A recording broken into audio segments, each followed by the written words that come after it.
एक कुत्ते ने कुतिया से पूछे एक प्रश्न, कौन से लोग धनवान होकर भी कंगाल हो जाते हैं? अर्थात लक्ष्मी किसके घर से नष्ट हो जाती है। नमस्कार प्रिय दर्शक बंधुओं, आपसे निवेदन है कि वीडियो को बिना स्किप किए पूरा सुनिएगा। दर्शकों, महाभारत पुराण में एक शर्मा नाम की कुतिया का वर्णन आता है, जो देवताओं की कुतिया थी। कथा इस प्रकार है कि राजा जन्मेजय अपने भाइयों के साथ कुरुक्षेत्र में यज्ञ कर रहे थे। उस यज्ञ के अवसर पर एक कुत्ता वहां आकर बैठ गया। जब जन्मेजय के भाइयों की नजर कुत्ते पर पड़ी तो उन्होंने उसे पीटकर वहां से भगा दिया। वह बेचारा रोता चिल्लाता हुआ अपनी मां के पास आया। अपने बच्चे को रोता देख कुतिया ने उससे पूछा, बेटा तुम क्यों रोते हो? तुम्हें किसने मारा है? रोते हुए कुत्ते ने अपनी मां को बताया, मां, मुझे राजा जन्मेजय के भाइयों ने पीटा है। मां ने पूछा, बेटा क्या तुमने कोई अपराध किया है? कुत्ते ने कहा, नहीं मां, मैंने कोई अपराध नहीं किया। ना तो मैंने उनके हबिस की तरफ देखा, ना किसी वस्तु को चाटा। मैं तो बस ऐसे ही सुगंध पाकर घूमता हुआ वहां पहुंच गया। उन्होंने मुझे पीटा, जबकि मैंने कोई अपराध नहीं किया था। बंधुओं, अपने बच्चे की बात सुनकर कुतिया को बड़ा दुख हुआ। उन्होंने कहा, बेटा, किसी निर्दोष व्यक्ति को पीटना अपराध है और निश्चय ही जन्मेजय के भाइयों ने यह अपराध किया है।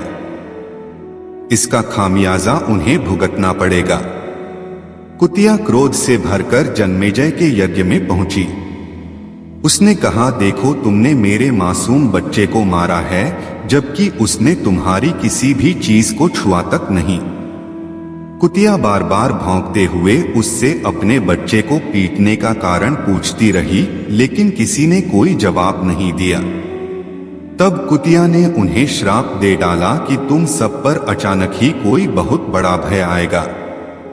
देवताओं की कुतिया का श्राप सुनकर सभी बहुत दुखी हुए कि अरे क्या हुआ, अब इस अभिशाप से मुक्ति कैसे मिलेगी?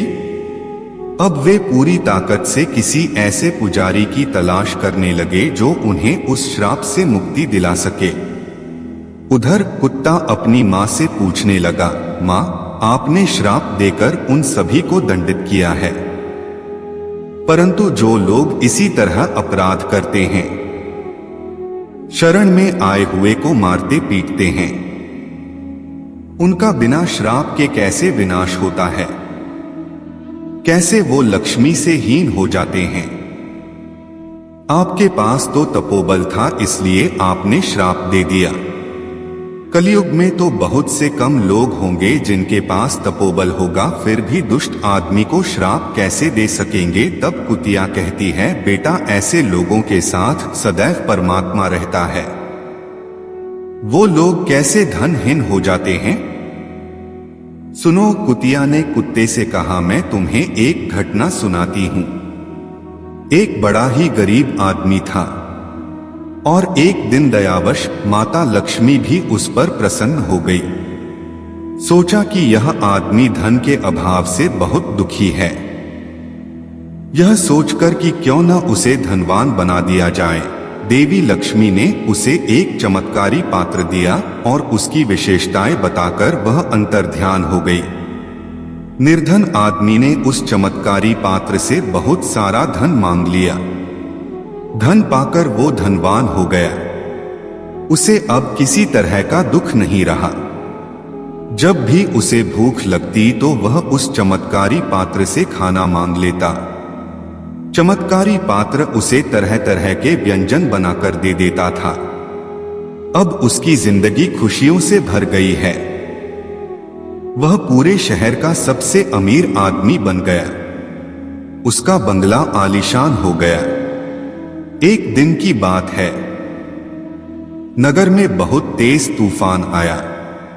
उस तूफान में गरीबों की झोपड़ियां उड़ गईं। बेचारे छिपने के लिए इधर उधर भागने लगे। तूफान की चपेट में आकर एक बूढ़ी माँ ने भागकर उसी हवेली में शरण ली। एक गरीब बूढ़ी औरत को देखकर वह आदमी अचानक चिल्लाया, अरे बुढ़िया, तुम यहाँ कहाँ आ रही हो? बूढ़ी माँ कहने लगी, बेटा मुझे कुछ देर यहाँ ठहर जाने दो, जैसे ही तूफान शांत हो जाएगा मैं यहाँ से चली जाऊंगी। दर्शकों, बूढ़ी माँ के बार बार निवेदन करने पर भी वह नहीं माना।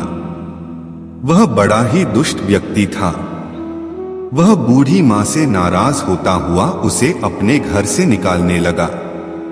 बूढ़ी माँ कहने लगी, बेटा थोड़ी देर ठहर लेने दो, इतनी बारिश में भला मैं कहाँ जाऊंगी। बूढ़ी माँ के बहुत गिड़गिड़ाने पर भी उसे दया नहीं आई। उसने अपने नौकरों से कहकर बूढ़ी माँ को घर से बाहर निकलवा दिया।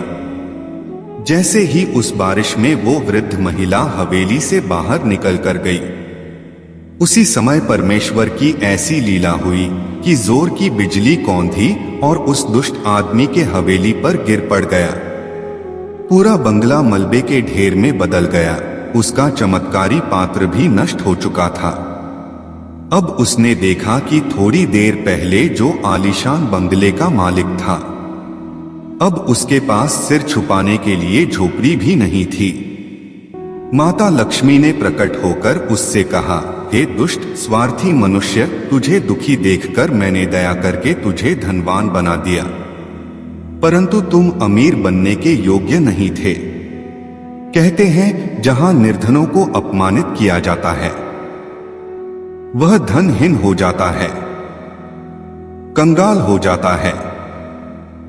किसी को कटु वचन बोलना लक्ष्मी को नष्ट करने के समान है। क्रोध करना और वृद्ध लोगों का अपमान कर उन्हें घर से बाहर निकाल देना लक्ष्मी को मारने के समान है। जिस घर में बेटी का सम्मान नहीं किया जाता, जिस घर में सुशील स्त्री का अपमान होता है, उस घर की लक्ष्मी नष्ट हो जाती है। जहां घर आए अतिथि को नहीं पूछा जाता है, वह घर लक्ष्मी विहीन हो जाता है।